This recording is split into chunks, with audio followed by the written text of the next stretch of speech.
Stationery waves കുറിച്ച് നമ്മൾ ആദ്യം കേട്ടു.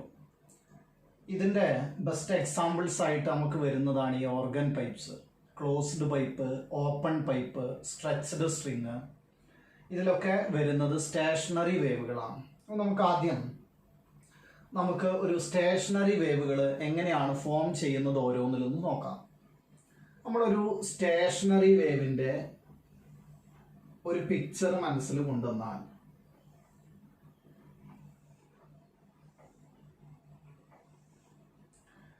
ഇങ്ങനെയായിരിക്കും സ്റ്റേഷനറി വേവിൻ്റെ ഷേപ്പ് കിടക്കുന്നത്.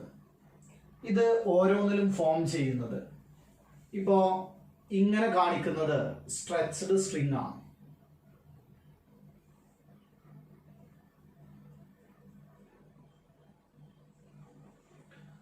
അതേപോലെ ഓപ്പൺ പൈപ്പ് ഉണ്ട്, അതേപോലെ ക്ലോസ്ഡ് പൈപ്പും ഉണ്ട്. ഇതിൻ്റെ കൂടെ തന്നെ ഒന്ന് മനസ്സിലാക്കാൻ വേണ്ടിയിട്ട് നമുക്ക് വേണമെങ്കിൽ ഒരു റോഡ്, ആ റോഡ് നമ്മളൊരു ചുമരുന്നതാ ഇങ്ങനെ ക്ലാമ്പ് ചെയ്ത് വെച്ചിരിക്കുകയാണെന്ന് കരുതുക. ഇതിലൊക്കെ സ്റ്റേഷനറി വേവുകൾ ഫോം ചെയ്യാൻ കഴിയും. അപ്പോൾ നമ്മൾ ഈ സ്റ്റേഷനറി വേവുകൾ ഫോം ചെയ്യുമ്പോൾ ശ്രദ്ധിക്കേണ്ട കാര്യം, ഇതൊരു റിജിഡ് എൻഡാണ്, ഇതും ഒരു റിജിഡ് എൻഡാണ്. ഞാൻ ആദ്യം സ്റ്റേഷനറി വേവിൽ നിങ്ങളോട് പറഞ്ഞതായിരുന്നു എന്ത്, റിജിഡ് എൻഡിൽ ഫോം ചെയ്യുന്നതൊക്കെ ആരായിരിക്കും? നോഡുകളായിരിക്കും. അങ്ങനെയാണെങ്കിൽ ഇവിടെ നോൺ റിജിഡ് ആണ്, ഇവിടെയും നോൺ റിജിഡ് ആണ്. ആ ഒരു പൈപ്പിൽ നിന്ന് പുറത്തേക്ക് അവിടെ എയർ ആണ് വരുന്നത്. ഇവിടെ വരുന്നത് നോൺ റിജിഡ് ആണ്, ഇവിടെ ആരാണ്? റിജിഡ് ആണ്. ഈ ഒരു കേസിൽ വരുമ്പോൾ ഇവിടെ ഫ്രീ എൻഡ് ആണല്ലോ, അപ്പോൾ ഇത് റിജിഡ് എൻഡ് ആണ്, ഇത് നോൺ റിജിഡ് എൻഡ് ആണ്. അപ്പോൾ നമുക്ക് ഓരോ സ്ഥലങ്ങളിലായിട്ട് നോൺ റിജിഡ് എൻഡ് ആണെങ്കിൽ ഫോം ചെയ്യുന്നത് ആരായിരിക്കും? ആന്റിനോഡുകളാണ്. ഇവിടെ ആന്റിനോഡ് വരും, ഇവിടെ നോഡ് വരും, ഇവിടെ നോഡ് വന്ന് ഇവിടെ ആര് വരും? ആന്റിനോഡ് വരും. അപ്പോൾ നമുക്ക് ഓരോ സ്ഥലങ്ങളിൽ ഈ സ്റ്റേഷനറി വേവിൻ്റെ ഏത് പൊസിഷനാണ് വരിക എന്നുള്ളത് മനസ്സിലാക്കാം. നമുക്കറിയാലോ, ഇതാണ് ആര്? നോഡ് എന്ന് പറയുന്ന ആള്. അതേപോലെ ഇത് നോഡാണ്, ഇതും നോഡാണ്. ഇവൻ ആന്റിനോഡാണ്, ഇതും ആന്റിനോഡാണ്. ഇനി നമ്മൾ സ്റ്റേഷനറി വേവുകൾ പല വിധത്തിൽ നമ്മൾ എങ്ങനെയാണ് അത് പ്രൊഡ്യൂസ് ചെയ്യുന്നത് എന്നുള്ളതിനെ ഡിപ്പെൻഡ് ചെയ്തുകൊണ്ട് ഇതിലെ പല രൂപങ്ങളാണ് ഇതിലുണ്ടാവുക. ഇപ്പോൾ ഒന്ന് ഞാൻ പറയാം, ഇവിടെ നോഡും ഇവിടെ നോഡും വരണമെങ്കിൽ ഇങ്ങനത്തെ ഒരു പോർഷൻ ഇതിൽ നിന്ന് എടുത്ത് നോക്കുക. ഇവിടെ നോഡ്, ഇവിടെ നോഡ്, അങ്ങനെ വരാവുന്ന ഒരു പോർഷൻ ഇതാണ്. ഇങ്ങനെ ഒരു ഉണ്ട ഇവിടെ കൊണ്ടുപോയി വെക്കുക. അല്ലെങ്കിൽ നോക്കൂ, ഇവിടെ നോഡ്, ഇവിടെ നോഡ്, രണ്ട് ഉണ്ടകളെ കൊണ്ടുപോയിട്ട് നമുക്ക് അവിടെ വെക്കാം. അപ്പോൾ ഇതില് നമുക്ക് പ്രൊഡ്യൂസ് ചെയ്യാവുന്നത് ഈ രീതിയിലുള്ള വേവുകളാണ്. ഇപ്പൊ ഞാൻ രണ്ടെണ്ണം ഉള്ളത് വരക്കാം.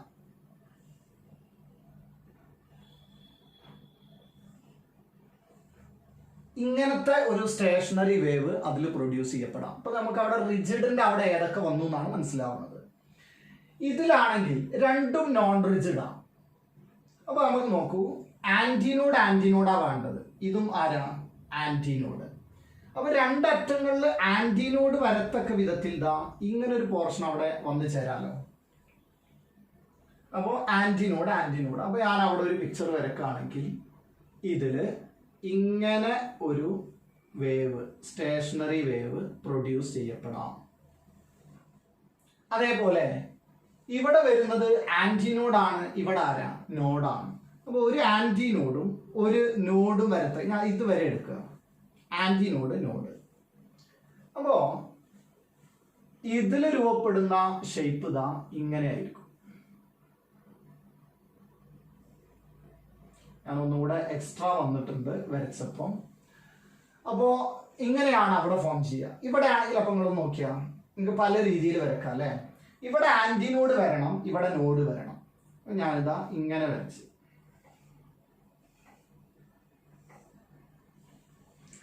ഇങ്ങനെയാണ് ഓരോ സ്ഥലങ്ങളിലും എന്ത് ഫോം ചെയ്യുന്നത്, സ്റ്റേഷനറി വേവുകൾ ഫോം ചെയ്യുന്നത്.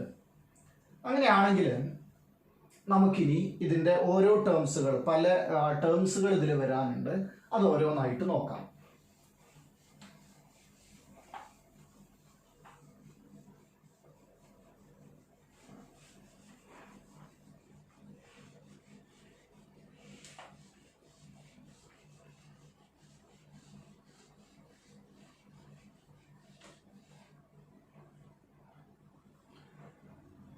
നോക്കാം. നമ്മൾ ആദ്യം സ്ട്രെച്ചഡ് സ്ട്രിങ്,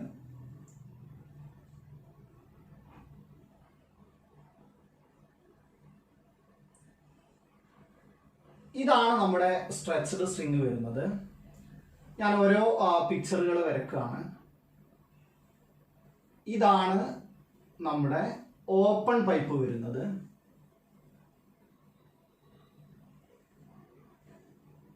ഇതാണ് ക്ലോസ്ഡ് പൈപ്പ് വരുന്നത്.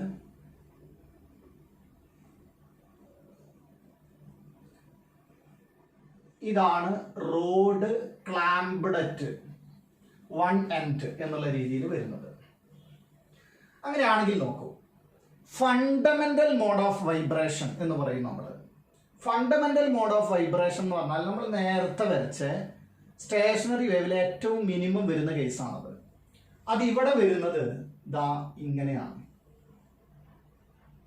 ഏറ്റവും മിനിമം വരാവുന്നത് ഇതാണ്.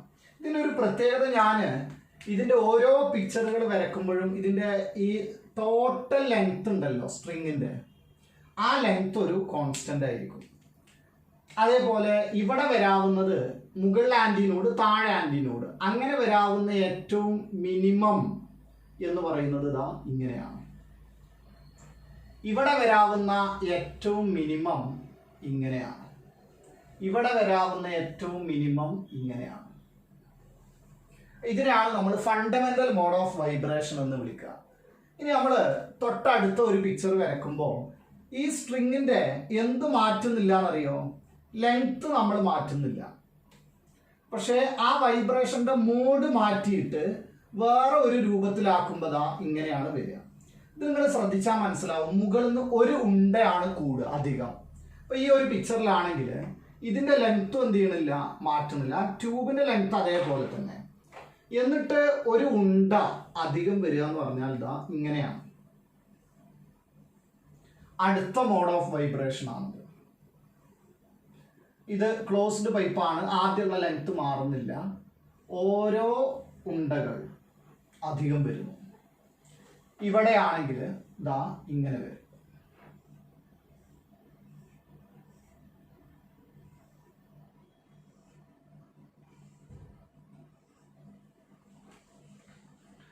അപ്പൊ നമ്മൾക്ക് ഓരോ കാര്യങ്ങളും മനസ്സിലാവും. അടുത്തൊരു പിക്ചർ വരക്കുമ്പോൾ വീണ്ടും നമ്മൾ എന്ത് ചെയ്യണം?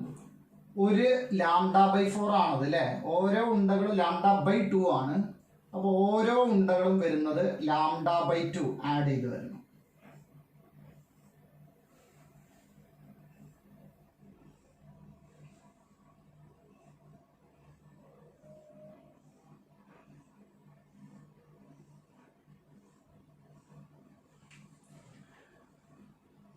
ഇതിൽ നമ്മൾ വരയ്ക്കുമ്പോൾ ശ്രദ്ധിക്കേണ്ട കാര്യം, ഈ ട്യൂബുകളുടെ അല്ലെങ്കിൽ പൈപ്പുകളുടെ എന്ത് മാറുന്നില്ല, ലെങ്ത് മാറുന്നില്ല.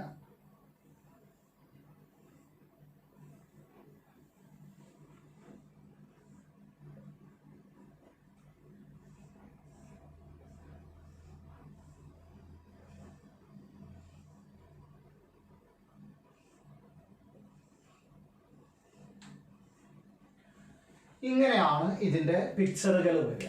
അപ്പൊ എല്ലാത്തിൻ്റെയും ലെങ്ത് എല്ലാം അത് മാറിയിട്ടില്ല എന്ന് കരുതുക. ഇനി നിങ്ങൾക്ക് അറിയാവുന്നതാണ് ഇതിന്റെ ഒക്കെ ഫണ്ടമെന്റൽ ഫ്രീക്വൻസീസ് അല്ലേ? അപ്പൊ അത് നമ്മൾ എല്ലാവരും ഒന്ന് അറിഞ്ഞിരിക്കണം. അപ്പൊ നിങ്ങൾ നോക്കിയാൽ മനസ്സിലാവും. ഇവിടെ λ/2 ഒരു ഉണ്ട എന്ന് പറഞ്ഞാൽ λ/2. ഇത് ഒരു ഉണ്ടന്റെ പകുതികൾ വെച്ചിട്ട് വരുമ്പോൾ λ/2. അപ്പോൾ ഫണ്ടമെന്റൽ മോഡിൽ വരുന്ന ഈ ലെങ്ത് എത്രയാ? L = ആരാ? λ/2. ഇവിടെ L = ആരാ? λ/2. ഇവിടെ L = ആരാ? λ/4. ഇവിടെ L = ആരാ? λ/4. അപ്പോൾ ഇത് രണ്ടും ഒരേപോലെയാ പോവാ. ഇക്വേഷൻസ് ഇനി എഴുതാൻ പോണത്. ഇത് രണ്ടും ഒരേപോലെയാവും. ഇതിന്റെ ഫണ്ടമെന്റൽ മോഡ് ഓഫ് വൈബ്രേഷൻ എന്ന് പറഞ്ഞാൽ ഇതാണ്. ഇത് നിങ്ങൾക്ക് ഞാനത് ഡിറൈവ് ചെയ്യുന്നില്ല. ആ ഫ്രീക്വൻസി എത്രയാണെന്ന് നിങ്ങൾക്ക് അറിയാം. C/2L ആണ് വരിക. λ/2 വരുന്ന ഇതിനും ν1 ഈക്വൽ ടു എന്താ വരിക? C/2L ആണ്. ക്ലോസ്ഡ് പൈപ്പ് ആവുമ്പോൾ മാറ്റം വരുന്നുണ്ട്. ν1 ഈക്വൽ ടു C/ആരാണ്? 4L ആണ്. ഇവിടെയും അതേപോലെ ചെയ്യുമ്പോൾ C/ആരാ വരിക? 4L ആണ് വരിക. അടുത്തത് രണ്ടാമത്തെ ഫ്രീക്വൻസി വരുന്നത് നിങ്ങൾക്കറിയാം 2C/2L ആണ്. ഇവിടെ വരുന്നതോ 2C/2L തന്നെയാണ്. ഇവിടെ വരുന്നത് 3C/4L ആണ്. ഇവിടെ വരുന്നതും 3C/4L ആണ്. ഇനി മൂന്നാമത്തത് നോക്കാം നമുക്ക്. ν3 ഈക്വൽ ടു 3C/2L ആണ്. ഇവിടെ ν3 ഈക്വൽ ടു 3C/2L തന്നെ. ഇവിടെ വരുമ്പോൾ മാറുന്നുണ്ട്. ν3 ഈക്വൽ ടു 5C/4L ആണ്. ഇവിടെ ν3 ഈക്വൽ ടു 5C/4L ആണ് വരിക. അപ്പോൾ നോക്കൂ, ഈ ഓർഗൻ പൈപ്പുകൾ നമ്മൾ ശ്രദ്ധിക്കേണ്ട, എല്ലാവർക്കും അത് അറിയാവുന്ന കാര്യങ്ങളാണ്. അപ്പോൾ ഇത് 1 2 3 4 അങ്ങനെ പോവാം. അപ്പോൾ ഞാൻ ഇത് ഫണ്ടമെന്റൽ മോഡ് ഓഫ് വൈബ്രേഷൻ ആണ്, അല്ലെങ്കിൽ ഫസ്റ്റ് ഹാർമോണിക് ആണ്. Second harmonic, third harmonic, first harmonic, second harmonic, third harmonic. ഇവിടെ പ്രശ്നമാണ്. First harmonic, third harmonic, fifth harmonic ആണ്. ഇവിടെ വരുന്നതും first harmonic, third harmonic, fifth harmonic ആണ്. ഇവിടെ നല്ല സുഖമാണ്. 10th ഹാർമോണിക്കിന്റെ ഫ്രീക്വൻസി 10C/2L ആയിരിക്കും. 11th 11C/2L ആയിരിക്കും. 20th 20C/2L ആയിരിക്കും. ഇതിൽ രണ്ടിലും. പക്ഷെ അതുപോലെയല്ല, ഇവിടെ ഹാർമോണിക്കുകൾ നമുക്ക് മാറ്റം വരുന്നുണ്ട് അല്ലേ. 1 3 5 അങ്ങനെയാ വരുന്നത്. അപ്പൊ നമുക്ക് 8th ഹാർമോണിക്, ഇതിൽ 8th ഹാർമോണിക് ഇല്ല. ഇതിൽ 11th ഹാർമോണിക് 11C/4L. ഓവർടോണുകൾ ചോദിക്കും. First overtone, second overtone. ഇതില്ല. First overtone, second overtone. ഇതോ ഫസ്റ്റ് ഓവർടോൺ, സെക്കൻഡ് ഓവർടോൺ. ഇതോ ഫസ്റ്റ് ഓവർടോൺ, സെക്കൻഡ് ഓവർടോൺ. അപ്പൊ ആ ഇക്വേഷൻസ് വളരെ കൃത്യമായിട്ട് ഓരോന്നും കിട്ടുക എന്നുള്ളതാണ് ഇതിൽ ആദ്യത്തെ പരിപാടി. എന്നാൽ തന്നെ ഒരു 90% ക്വസ്റ്റ്യൻസ് ഇതിൽ ചെയ്യാൻ കഴിയും. അപ്പോൾ നമ്മൾ എന്ത് ചെയ്യാന്നറിയോ? ആദ്യം ഇപ്പൊ നമ്മൾക്ക് 1 3 5 അങ്ങനെയാണല്ലോ പോണത്. അപ്പൊ നമുക്കിപ്പോ ഒരു ഇതിന്റെ ഒരു 6ാമത്തെ ഹാർമോണിക് കാണണമെന്ന് കരുതുക. അപ്പൊ നമ്മൾ പറയുമ്പോൾ മൂന്നാമത്തതാണ് അല്ലെ, ഈ 3 വരുന്നതാണ് ഒന്നാമത്തെ ഓവർടോൺ വരുന്നത്. 3 5 7 9 11 13. 13ാമത്തതാണ് 6ാമത്തെ ഓവർടോൺ വരുന്നത് അല്ലെ. അപ്പൊ 13C/4L ആണ് വരിക. അങ്ങനെ എണ്ണീട്ടൊക്കെ വേണം നമ്മളത് കണ്ടുപിടിക്കാൻ. ഇനി ഞാൻ നിങ്ങളോട് മറ്റൊരു ക്വസ്റ്റ്യൻ എന്തെന്ന് ചോദിക്കുന്നത്, ഇതിൽ എത്ര നോഡ് ആന്റി നോഡ് ഉണ്ട് നോക്കുക. ഇത് ഒന്നാമത്തെ വൈബ്രേഷനാണ്. 1 2 നോഡും 1 2 നോഡ് ഒരു ആന്റി നോഡ്. 2 നോക്കിയാ 1 2 3 3 നോഡ് 2 ആന്റി നോഡ്. അപ്പൊ 3ലോ 4 നോഡ് 3 ആന്റി നോഡ്. ഇവിടെ നോക്കാം. ഓപ്പൺ ടൈപ്പ് ആണെങ്കിൽ ഒന്നാമത്തേതിൽ എത്രയാ? 2 ആന്റി നോഡ് 1 നോഡ്. രണ്ടാമത്തേതിലോ 1 2 3 ആന്റി നോഡ് 2 നോഡ്. അപ്പോ മൂന്നാമത്തേതിൽ എന്ത് വരും? 4 ആന്റി നോഡും 3 നോഡും ആയിരിക്കും വരുന്നുണ്ടാവുക. അടുത്തതിലും ഒക്കെ നിങ്ങൾക്ക് അപ്പൊ ഒന്നാമത്തെ ആ പിക്ചറിന്റെ നോക്കിയാൽ മതി. അപ്പൊ ബാക്കിയുള്ള എത്രാമത്തതാണെങ്കിലും നമുക്ക് കണ്ടുപിടിക്കാൻ പറ്റും. എത്ര എന്തുണ്ട്, നോഡ് ഉണ്ട്, ആന്റി നോഡ് ഉണ്ട് എന്നുള്ളത് നമ്മൾക്ക് കണ്ടുപിടിക്കാൻ കഴിയും. ഇനി നോക്കാം. അപ്പൊ ഇതുമായി ബന്ധപ്പെട്ട ക്വസ്റ്റ്യൻസ് ആണ് നമുക്ക് ഇങ്ങനെ വരിക. അപ്പോൾ ഇതില് നമ്മൾ ശ്രദ്ധിക്കേണ്ട ഒരു കാര്യം, ഈ യൂണിസൺ എന്നൊക്കെ പറയും. യൂണിസൺ എന്ന് പറഞ്ഞാൽ ഫ്രീക്വൻസികൾ സെയിം ആണ്, റെസണൻസിലാണെന്ന് കേൾക്കും. ഫ്രീക്വൻസികൾ സെയിം ആണ് എന്ന്. അപ്പൊ യൂണിസൺ, റെസണൻസ്, ഒക്ടേവ്. ഒക്ടേവ് എന്ന് പറഞ്ഞാൽ ഡബിൾ ദ ഫ്രീക്വൻസിയാണ്. അപ്പൊ ഈ വേർഡുകളൊക്കെ നമ്മൾ ക്വസ്റ്റ്യനിൽ വരുമ്പോൾ നന്നായിട്ട് സൂക്ഷിക്കണം.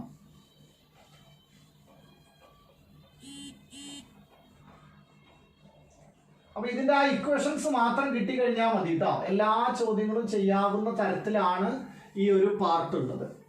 ഇനി ഇതുമായി ബന്ധപ്പെട്ടതാണ് റെസണൻസ് കോളം എന്ന് പറയുന്നത്.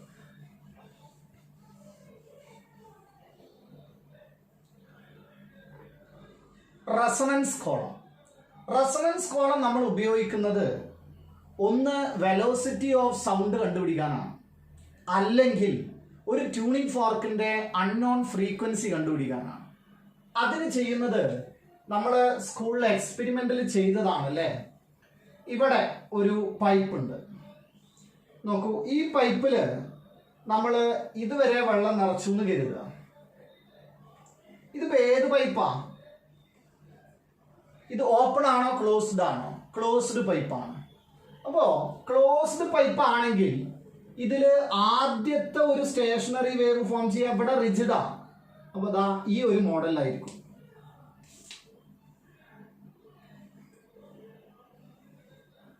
ഇങ്ങനെയാണ് ആദ്യം ഫോം ചെയ്യുന്നത്. നമ്മൾ ഈ വെള്ളത്തിന്റെ ലെവലും ഈ പൈപ്പിന്റെ ലെങ്ത് ഒക്കെ വെച്ചിട്ട് ഈ ഒരു L1 എന്ന ലെങ്ത് നമ്മൾ മെഷർ ചെയ്യും. അടുത്തത് ഈ വെള്ളത്തിന്റെ ലെവലൊക്കെ മാറ്റിയിട്ട് നമ്മൾ എന്ത് ചെയ്യുന്നറിയോ? അടുത്ത ഒരു ലെങ്ത്തും കൂടെ മെഷർ ചെയ്യാണ്. അടുത്ത മോഡ് ഓഫ് വൈബ്രേഷനിൽ വെള്ളത്തിന്റെ ലെവല് മാറ്റിയപ്പോൾ ദാ ഇങ്ങനെ വന്നു. രണ്ടാമത്തെ മോഡ് ഓഫ് വൈബ്രേഷനിലാണ് അടുത്ത കേസിൽ വന്നതെങ്കിൽ ആ ലെങ്ത് ആണ് L2 എന്ന് പറയുന്നത്.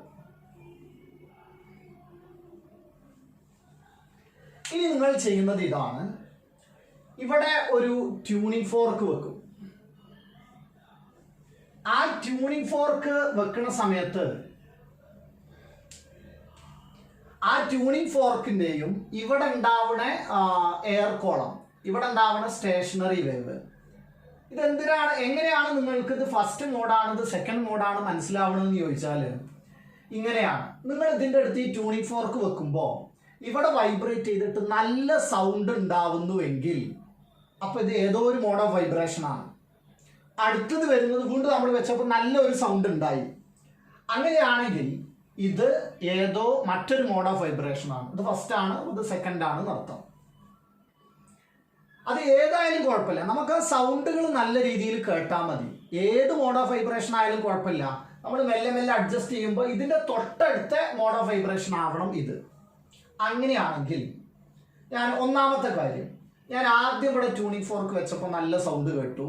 വെള്ളത്തിലെ ചെറിയ അഡ്ജസ്റ്റ്മെന്റ് ചെയ്തപ്പോൾ വീണ്ടും നല്ല സൗണ്ട് കേട്ടാൽ അതിനർത്ഥം ഇവിടെ ഉണ്ടാവുന്ന ഈ സ്റ്റേഷനറി വേവിന്റെ ഫ്രീക്വൻസിയും ഈ ട്യൂണിംഗ് ഫോർക്കിന്റെ ഫ്രീക്വൻസിയും സെയിം ആയി. രണ്ട് ഫ്രീക്വൻസികളും സെയിം ആയപ്പോൾ നല്ല സൗണ്ട് കേട്ടു. അതാണ് റെസണൻസ്. ഫ്രീക്വൻസികൾ സെയിം ആവുക, അതാണ് റെസണൻസ് കോളം എന്ന് വിളിക്കാൻ കാരണം. അപ്പൊ രണ്ട് ഫ്രീക്വൻസികളും സെയിം ആയപ്പോഴാണ് എന്ത് ചെയ്തത്, നല്ല രീതിയിൽ സൗണ്ട് കേട്ടത്. അപ്പോൾ ഇവിടെ ഫ്രീക്വൻസികൾ സെയിം ആവുന്നുണ്ട്. അപ്പൊ എന്താണ് ഇവിടെ സംഭവിക്കണമെന്ന് ചോദിച്ചാൽ ഈ സ്റ്റേഷനറി വേവിന്റെ ഈ ഫ്രീക്വൻസി ഉണ്ടല്ലോ, ഈ ഫ്രീക്വൻസി ഈക്വൽ ടു ഇതിന്റെ ഫ്രീക്വൻസി ആയി. അടുത്ത് ഞാൻ ലെങ്ത് ഒന്ന് മാറ്റി, ആ സമയത്ത് ഉണ്ടാവുന്ന ഈ ഫ്രീക്വൻസി ഈക്വൽ ടു ഈ ട്യൂണിംഗ് ഫോർക്കിന്റെ ഫ്രീക്വൻസി ആയി. അപ്പോഴാണ് ആ സൗണ്ട് നന്നായി കേട്ടത്. പക്ഷെ അതൊന്നുമല്ല നമുക്ക് ആദ്യം വേണ്ടത്. തൊട്ടടുത്ത രണ്ട് വൈബ്രേഷൻസ് ആണെങ്കിൽ ഈ രണ്ട് ലെങ്ത്തുകളിൽ അധികം വന്നതാരാ? ഒരു ഉണ്ടയാണ്. അപ്പൊ ഒരു ഉണ്ടാന്ന് പറഞ്ഞാൽ എത്രയാ? λ/2 ആണ്. അപ്പൊ ഞാന് ഇത് രണ്ടും മൈനസ് ചെയ്താൽ നോക്കൂ, L2 minus L1 equal to λ/2 എന്ന് എഴുതാം. അടുത്തൊന്ന് വന്നാൽ L3 minus L2 equal to ആരാ? λ/2. അപ്പൊ അടുത്തത് പറയും L4 minus L3 equal to ആരാ? λ/2. കാരണം നമ്മൾ പറഞ്ഞിരുന്നല്ലോ ഓരോ മോഡ് ഓഫ് വൈബ്രേഷനിലും അധികമായി വരുന്നത് ആരാണ്? λ/2 ആണ്. അപ്പൊ നമുക്ക് λ/2 അവിടുന്ന് കിട്ടും. അപ്പൊ എനിക്ക് രണ്ട് ലെങ്ത്തുകൾ കിട്ടിയെന്ന് കരുതുക, L2 L1. അപ്പൊ എനിക്ക് അവിടുന്ന് ലാംഡ കിട്ടി. Lambda equal to 2 into L2 minus L1 ആണ്. ഇപ്പൊ നമ്മൾക്ക് ലാംഡ നമ്മളെടുത്ത് സോൾവ് ചെയ്ത് കിട്ടി. അങ്ങനെയാണെങ്കിൽ എനിക്ക് ഈ ട്യൂണിംഗ് ഫോർക്കിന്റെ ഫ്രീക്വൻസി അറിയാമെന്ന് കരുതും. ആ ട്യൂണിംഗ് ഫോർക്കിന്റെ ഫ്രീക്വൻസി അറിയാമെങ്കിൽ വെലോസിറ്റി ഓഫ് സൗണ്ട് ആണ് ഞാൻ കാണാൻ പോകുന്നത്. ഏതൊരു വേവിന്റെയും വെലോസിറ്റി കാണാനുള്ള ഇക്വേഷൻ എന്താ? C equal to nu lambda. അപ്പൊ C equal to nu lambda ആണെങ്കിൽ ട്യൂണിംഗ് ഫോർക്കിന്റെ ഫ്രീക്വൻസി ന്യൂ നമുക്കറിയാം. കാരണം ആ ന്യൂ തന്നെയാണ് ഇവിടുത്തെ ഫ്രീക്വൻസിയും വരുന്നത്. അത് രണ്ടും ഈക്വലായി, അതുകൊണ്ടാണ് റെസണൻസിലായി നല്ല സൗണ്ട് കേട്ടത്. അപ്പൊ ഈ ട്യൂണിംഗ് ഫോർക്കിന്റെ ഫ്രീക്വൻസി ഞാൻ എന്തെടുത്തു? ന്യൂ എന്നെടുത്തു. ഇനി ലാംഡ വേണം. ലാംഡ ആരാ? 2 × L2 - L1. അപ്പൊ നമുക്ക് വെലോസിറ്റി ഓഫ് സൗണ്ടിന്റെ ഇക്വേഷനും കിട്ടി. ഇതാണ് റെസണൻസ് കോളത്തിൽ നമ്മൾ ചെയ്യുന്നത്. ആ ലെങ്ത്തുകൾ ഉപയോഗിച്ചിട്ട് ആ വെലോസിറ്റി ഓഫ് സൗണ്ട് കണ്ടുപിടിക്കുകയാണ്. ഇതിൽ നമ്മൾ മുമ്പ് പറയേണ്ടുന്ന ഒരു വളരെ പ്രധാനപ്പെട്ട ഒരു കാര്യമുണ്ട്. അപ്പോൾ ഈ റെസണൻസ് കോളം നന്നായിട്ടൊന്ന് മനസ്സിലാക്കുക കേട്ടോ. ഇതില് സ്ട്രെച്ചഡ് സ്ട്രിങ് നമ്മൾ കണ്ടിരുന്നു അല്ലേ? അതേപോലെ തന്നെ ഓപ്പൺ പൈപ്പും ക്ലോസ്ഡ് പൈപ്പും നമ്മൾ കണ്ടു.